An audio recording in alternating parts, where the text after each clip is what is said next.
Hey everyone, Anthony, 4B4 Diesel. We've got a 2010 150 Prado here, white, for an inspection. We found a few things you might be interested in. It's white and it's got a bit of surface corrosion, so I'm going to take a guess that it's a ex-mine vehicle. So that's what that's all about, and that's what, you know, they get the black spray paint out and they like to spray everything and do a bit of a cover up. So not saying anything's good or bad or whatever, you know. You can see general gist of the corrosion, original alternator. See the bolts have got rust on them.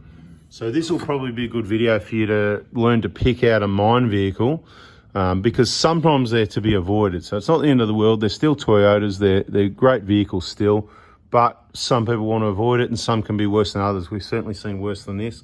So up on the chassis there, you can see that sort of rust, surface rust.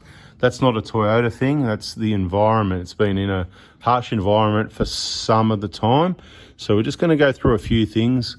Apparently they've replaced the upper control arms for whatever reason, I don't know, but that's all good. You know, they probably picked a little bit of sweat on the bushes there. They look like they're already, you know, they could pick it again on the next roadworthy, couldn't they? Because look, if you look at the other new one, it looks pretty good. So they probably picked it on roadworthy because of that. The lower bushes, not the best, but they're not too bad. We're going to get in there and have a closer look. Let's have a look now.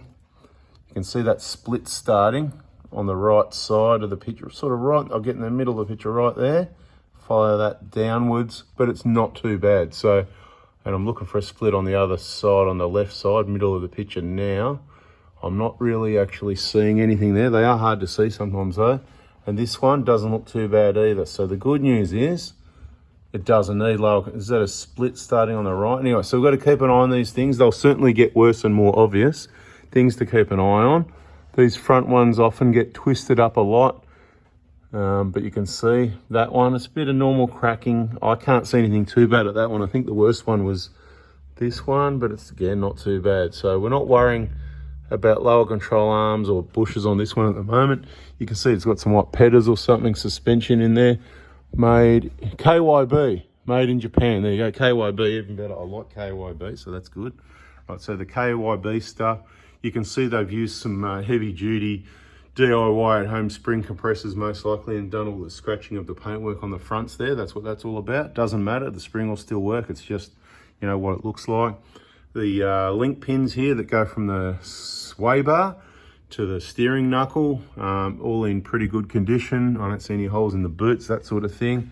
They may have been replaced with some aftermarket ones, but I like to keep the genuine ones there where possible. A little bit of play in the inner ball joint of the inner rack end there. It could be just loose because there's no lock nut, it might need tightening, or it could need replacement. So you've got to check those out before you order parts. See all this black paint on here? It's kind of good because it tidies it up. We haven't taken the bash plate off. It is actually missing. And it's kind of good that it's missing because on inspection, we're having a bit of a look around and do you see what I see? Let's have a look, see if you can see what I see. Lucky we had a bit of a look and saw that, right? What do we see? Can you see that? Look at the bottom of the picture. The breather, the rubber tube, not on the diff there. So only sort of just saw that. Wouldn't have seen that with the bash plate on. So if you come in for an inspection, whether it's the hour-and-a-half inspection, 250, 330, or the free inspection, it'll go for 10 or 15 minutes, where you won't find out much, but it might help.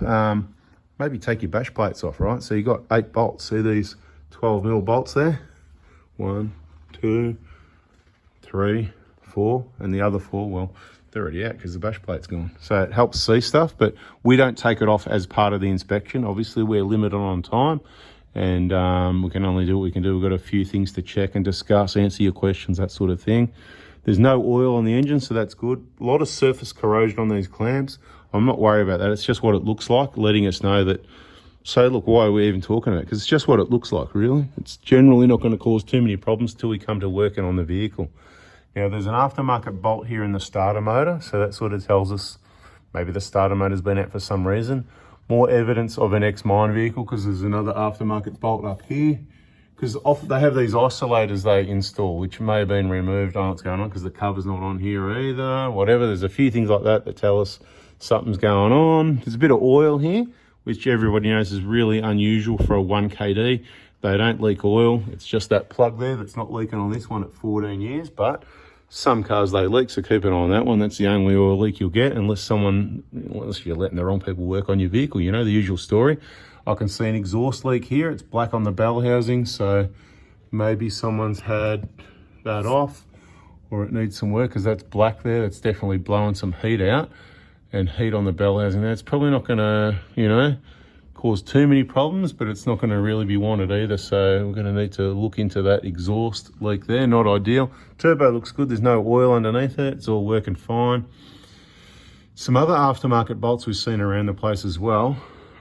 This oil could be engine oil, could be a really slow rear main leak. Nothing to worry about at the moment. It just passed roadworthy. It's put a little drip there, but nothing dripping out underneath. Could be from the transmission, from the front seal, but I haven't touched it yet to work out what oil it is. If anything ever eventuates, I'll show you in another video. Having a look at everything else. It looks like the transmission pan got a slight push upwards about here at some point, because it's just a bit pushed up, so I don't know what's going on there. If you can really see that, it's not too bad, but transmission flush is always recommended. Oil's a lot cheaper than transmissions. By the looks of it, they've lubricated the tail shaft every now and then. That's what all this grease is. Don't worry about that. Surface rust and corrosion on the exhaust like usual. Don't worry about that. Beautiful. Fuel tank, whatever. Let's have a look around the back here. We've got, what's going on here actually? What's different about that? Something missing off there. Is there a cover over that handbrake cable normally? Looks different, yeah? See that one? It's got a different, that's what they normally look like. What's going on over this side? I don't know. Maybe someone's replaced the cable there. I'm going to take a guess that maybe a cable, there was an issue with the cable and they've replaced it. I'm going to take a guess at that and replace the handbrake cable. Yeah, it looks pretty new at this side compared to that side, doesn't it? See the one at the top of the picture? So yeah, whatever, new handbrake cable, I'd guess. The chassis and everything, plenty of paint on the rear fuel tank and everything like that. They've been touching that up, so they're trying to hide the corrosion. The tow bar tongue was stuck in. That's been smashed out, whatever, and been replaced. You can see that surface rust on those bolts, which sometimes you get at the back of vehicles if they're just boat ramps and people get in a bit far and a bit of spray on the back of the diff. But this one, they've just absolutely really given it a massive paint job. The back of the calipers, the arms, everything, having a bit of overspray onto the spring there. So they did a pretty good job, but you can see the truth. The truth's where the truth lies. It's up here, right? So the rear brakes, there's some issue going on there because, let me try and zoom it from where I am now and show you. See the inner pad? That's the one on the left. See that little slot there? It's got about 50% left, maybe 60. And the inner pad on the outer pad on the other side, see where you can almost see a slot, but not quite. Anyway, there's only about 30% left. So the outer pad's wearing about twice as fast as the inner pad. So it tells us there's a problem with the caliper, probably the slides here. That's these things in here. Take these bolts out, clean, lube, whatever. Brakes, matter in life and death. Don't touch it if you don't know what you're doing. Okay, so this pad here, same story. The inner pad has got plenty of meat. I'll say at least half, probably even 60% or more. And the outer pad, you can try and compare. I'll get it in there. All right, so the difference, it's about down to 30%. So those rear brake pads, calipers need to be looked at. I would call that not roadworthy. You'd even, if you just purchased this and had a roadworthy, you could even take it back and say, hey, you've picked all this stuff as roadworthy. Did you not notice the rear pads are unevenly worn? So it's not working right. And I'd say that's probably dangerous and unroadworthy. In my shop, I'd be mentioning it anyway. Something going on here with these ABS lines. I don't know what, has someone broken it and just taped it up, whatever. Not the end of the world, but it's something to be aware of. That's why we do these inspection videos, so the owner can have a look and go, yep, because if something happens later, you know, oh, well, maybe that's caused by that, if you know about it, you know. So this side's okay. So maybe at that side, when they did something with putting the suspension in, they squashed, damaged, wrecked a wire or something like that, and did a repair job. But down the back, everything's pretty good. The tyres, plenty of rubber, the rear fuel tank, everything down the back. There's nothing to talk about. So we'll move back towards the front. Everything I've seen so far looks reasonable. Remember that fuel filter, every 20,000 Ks that's due. Have a bit of a look around this side of the fuel tank. And then we'll have a bit of a look around under the bonnet. So we'll go a little bit over 10 minutes on this one. Actually under here, not too bad. So I'm going to go and connect that breather, put a bash plate on it because we've got a spare one there. Oh, one other thing actually that I noticed before. This, when they put the upper arms, they didn't put that back in the clamp. Let us know in the comments what you noticed that I didn't. This tells us the link pins have been replaced as well, because it's an aftermarket nut at least, even though they look fairly genuine, so they're a good copy, but they're aftermarket nuts. Make sure they're tight. They're nylox actually, so they won't come off. New front and pads and rotors, which is good. Drive shaft boots, all in pretty good condition just because it's been roadworthy. I'd say, are they both? Sure, they could be original boots. They just look aftermarket because it's been painted. Yeah, I think that's what caught me out. It could be original boots actually, so that's good. Just needs a bash plate and a few bits and pieces. Obviously this KYB gear gives you a little bit extra travel because your upper arm is coming into the coil spring there.